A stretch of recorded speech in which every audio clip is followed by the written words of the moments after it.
Now the hunting season's finally here. Some of you have already been sitting in a tree stand, which is hard to imagine. It's September 1st. And pretty awesome.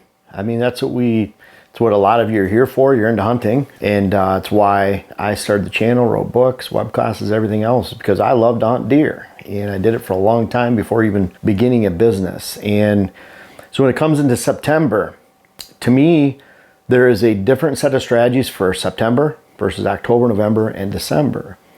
All a little bit different.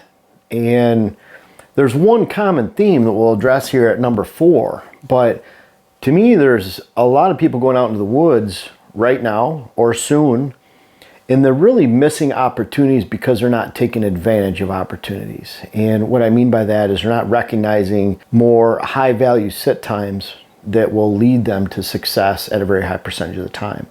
There's no magic formula to this. I think a lot of times the deer hunters, there's so much information, there's so many gadgets out there that we are bombarded with ideas and strategies and tips to no end. And a lot of them can be off the wall and crazy. You start going down this rabbit hole over here, and you start worrying too much about this with your equipment or this with your approach. And what happens is, again, you miss those opportunities. So we're gonna go through this list, and we'll make this pretty short and sweet. But each one of these I think is important. And number 1 here, patience. We talk about the season is a marathon and not a sprint. And it's really important to recognize that and understand that, because there's so many people going out and burning their stands out right now and pressuring deer. We have some really good ones on our Minnesota property right now. We have ones that we recognized last year, and now they're in that 5-year-old category. And we have some 3-year-olds that are 4 now, and we have some 6, 7-year-olds we're waiting on to see. They're on their neighbors. They'll be over here in October, November a lot. And so we're just starting to get our hit list together and really recognize these bucks and what they've transitioned into and what they look like. We've gotten glimpses of 5 really, really good bucks that are 5 years old or older, and so it's really cool to see those. And bow is one I passed up last year. 45 is one I passed up last year. Those are both going to be beautiful 5-year-olds this year. We have good video of them now, and it's fun. It's start to collect those. But I have to avoid the temptation to go into areas that are a little bit more invasive, a little bit more rut-minded, cruising areas, bedding areas. Because if we have those deer and we have their attention, we have their captive attention on the land, then I need to look at I might be able to chip away over at this water hole off to the side with a nice evening sit. If I get an indication, whether scrapes, rubs, or pictures, some type of sign that they're actually there, then I can go chip away at that with smart decisions. And that's, I guess you could say the number 1 strategy of every month is to be smart with every time you go into the woods. At some point, you're going out in the rut and you're just saying, I need to get out there because it's a beautiful day. I might not have anything perfect, but I need to put my butt in a stand, and I need to hunt. But really when it comes to this time of year, it involves being smart. And so even if we have bucks, we're getting glimpses of them. Unless I get an indication that this buck is here a lot with some type of rub, scrape, some type of sign, picture, some type of evidence, a track, whatever it might be that he's around there, then I'm going to be very, very patient, because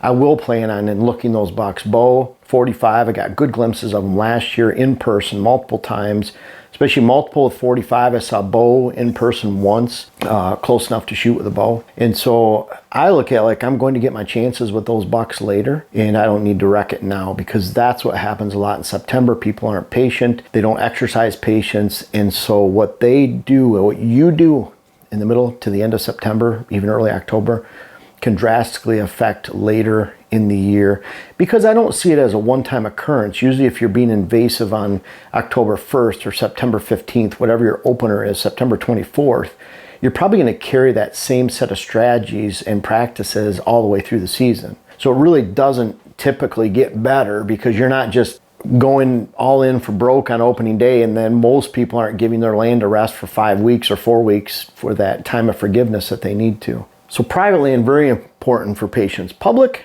I look at it like it's a little bit different. Are you a public land hunter that is hunting a remote area where you found a good set of mature bucks, either in person, cameras, whatever, however you've identified, maybe your past year's history with that area. You have a remote spot where you don't expect people to go into. And you know what? There's some great areas of public land in every state. We have clients right next to those public land areas all the time. And they tell me there's one common theme with almost every private land property that I go to next to public land. The common theme, at least 80% of the time, is we never see another hunter. So I hear all the time, I can't find a place to hunt. There's nothing good on public land, and that couldn't be further from the truth. So there's really a lot of people out there that could have a remote area, really good hunting and a collection of good bucks.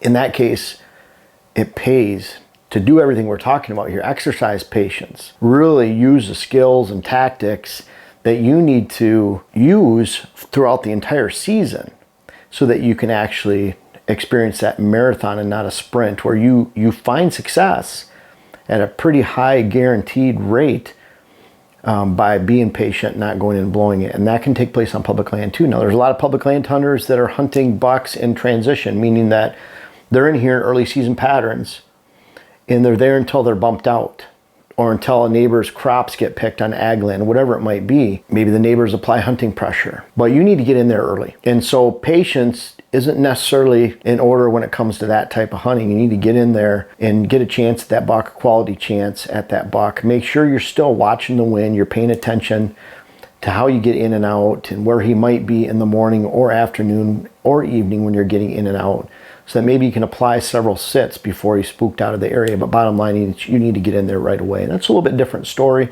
And on private land, maybe you only have the weekends to hunt. That's when it opens and you need to get in there and hunt. Then you can still make wise decisions, setting a stand off to the side. But practicing patience right off the bat, especially in September right here, is critical.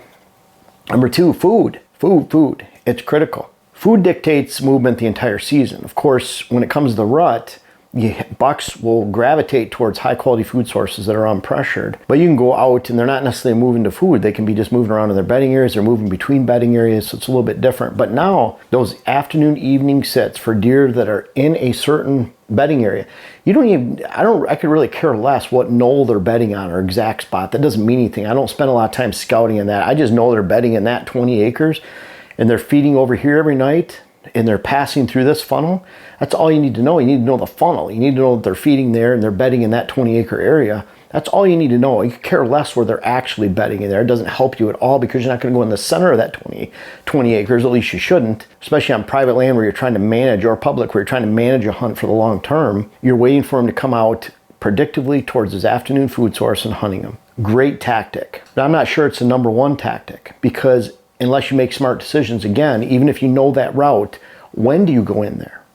And that leads us to number three. Is this time for an all-day sit? It absolutely is not, because most of the time you're getting into a bedding area and they're already there in the early season. So you're spooking them out. You ruin your afternoon, evening hunt. The priority is on food, not bedding. As far as the movement goes during daylight, maybe a water hole or something, but that's afternoon, evening hunting. So when it comes to an all-day sit, boy, you can waste a lot of time going in a morning spot where deer are actually leaving that spot as the closer it gets to dark. So if they're not there to begin with, by 9, 10 o'clock in the morning, you're probably not going to see them in that bedding area. So you shouldn't sit there all day. You should be in another spot. But when you're going into a bedding area where you think a mature buck might be that you're after, a target buck, whether he's 2 or 5, it's all relative in your area. But you go into that area and spook him, you're probably not going to see him for 2 or 3 weeks in the evening. So really focus on that afternoon, evening priority. I'm not saying there's not a time to hunt in the morning hours. I'd like to do on long transitions where I can certainly get into a bedding area stand well before a buck would ever be there, because he's coming from a half mile away or more. He's got a lot to transition through to get there, maybe a water hole or two. Then he might be at daybreak, but he's not in his bedding area till a half hour after daylight. Maybe it's a really cold morning where I can expect they're out playing around out in the fields, moving a lot more because it's under the coolness of that morning or nighttime hour, and you can sneak into that bedding area. But an all-day sit, now it might be you sit all day, you go out in the morning, you sit in one area, you go out in the afternoon, sit in another area. You do that safely, but I can guarantee if you're sitting in a spot where there might be a mature buck in the morning, especially during the early season, it's likely is not going to be there in the afternoon. So you're wasting a lot of hours of your sit. And people say, well, you're sitting in a tree stand, it's never a waste of time. There's a lot of other things you can be doing in the woods. I mean, spend time with family, hiking, going fishing. I love going fishing, going bird hunting, whatever it might be. But bottom line is you're wasting time if it's a poor strategy. And your opportunities are limited in that stand. So even during the rut, most situations, like out here in Minnesota, let's say we have 25, 30 stand locations on 250 acres. I would say we have a handful of stands that are good for all day. Most are related to pure bedding or pure afternoon food source. And even during the rut, we want to mix it up. Might even hunt Minnesota for a morning hunt and then go over in Wisconsin and hunt an evening hunt. The bottom line is we need to manage our sits and make sure we're getting the best score for each sit, which when you're sitting all day in an early season stand, you're typically really lean in one area. It's a 0 out of 10 for one half of the day. It might be a 10 out of 10 for the other half of the day. And you're really hurting your efforts. Usually, again, going in the morning, you're going in the wrong spot and spooking out deer. Number 4, and this is a consistent theme that I use throughout the entire season. The exception would be marginal weather during the rut. I'll still go take a stand. Opening day of gun season, I'm out in the woods all day. I love that. I love sitting in a thick area where I expect deer to move into because they're being pressured at a much higher level. Regardless of the weather, I'm out there. And so when it comes to a September hunt, and if you're exercising patience, it's hard to beat the weather. It's so critical. The weather can guide you to success. Just think about the extremes of the weather. Is there an extreme of the moon? Think about it. It's bright at night or not. The moon's not really doing anything. When it comes to extremities of weather, think about 40, 50 mile an hour winds, 30 mile an hour winds. Think about 90 in mid-September in the Midwest somewhere versus 65 4 days later. Think about thunderstorms, extreme hail, lightning coming down, stressing out deer, making them stop. You know, the moon doesn't make a deer stop feeding at night or during the day. It doesn't have the power to do that. It's either dark or light. But when it comes to heavy weather and extreme weather, imagine a buck just going out freely to his normal afternoon, evening food source, like out in the middle of an ag field, feeding on alfalfa or beans, and he's doing so with 50 mile an hour winds with a blizzard. It just doesn't happen. There's no reason for him to go out there. Even during the rut, there's no reason for him to go out there because there's no does and fawns. They're back in the woods hiding somewhere, but bottom line is they're not moving much. Weather has the power to guide you to success or failure all season long. So I urge you to check out HuntCast. That's an algorithm I helped develop. I work with those guys all the time, still on a continual basis to make sure we get it right when it comes to forecasting the rut timing in your area, the weather in your area. But bottom line is, even if you don't want to check out HuntWise, it's the description. There's a link in the description of the video. Even if you don't want to check all that out, I try to bring it to you as far as, hey, this front's coming through. You need to hunt this way. Watch the front. Always hunt the back side. Maybe hunt the front side a little bit if the temperatures drop that much for a nice evening sit or something. But bottom line is, it doesn't matter if you should hunt morning, evening, all day.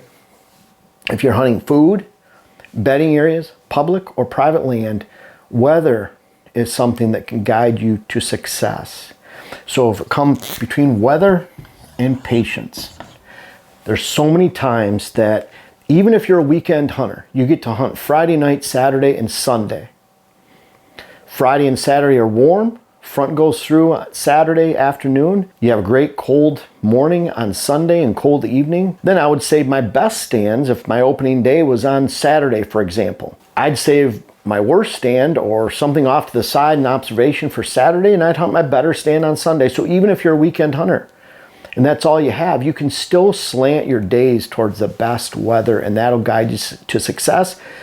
You just have to make sure that you're not blowing out your stand in the wrong spot on those poor days. You're not blowing out that great stand for the next day or that great spot for the next day where you hunt. Save that best spot. It'll always pay off because everyone else has the same low chances on that poor weather day. Yes, bucks are in the woods. Yes, a few will die. But we're talking a 1 in 50 chance versus a 1 in 3 or 4 or 5 chance. The odds go up astronomically when you let the weather guide you to success, and September is no exception. So that's my number one hunting strategy in September. Might be number one for October, November, December. Bottom line is, regardless, we'll talk about all these other strategies that you should employ or not. Could rank these right here. You know, I'd rank food as really important for that afternoon sit. All day I wouldn't even consider during September. And patience is critical too. So I think between patience and food, if I had to choose, I'd probably pick food if I had to go in and hunt instead of if I had to choose one or the other, because then I still get to hunt. But you can rest assured that I'm going to be very patient and smart with my decisions when I go in September. And we could add smart to the list here of one of those September strategies. But again, that'll apply to every month too. So good luck in September, or maybe October 1st. We could blend this into that too. But it's coming soon. I wish you all the best and have a safe hunt. Folks, I want to make sure you check out my web class video series, whether it's how to design your food plot program or how to design your property in general. And we have a new one coming out that'll be how to hunt the rut. But these bucks back here are a testament. Some of these bucks go back to 93. They're even in different states. I urge you to check out those web classes that you can help yourself, help your land, help your hunt. The link is in the description. And also for those that have tried them out, I encourage you to offer some feedback in the comments below. Thank you.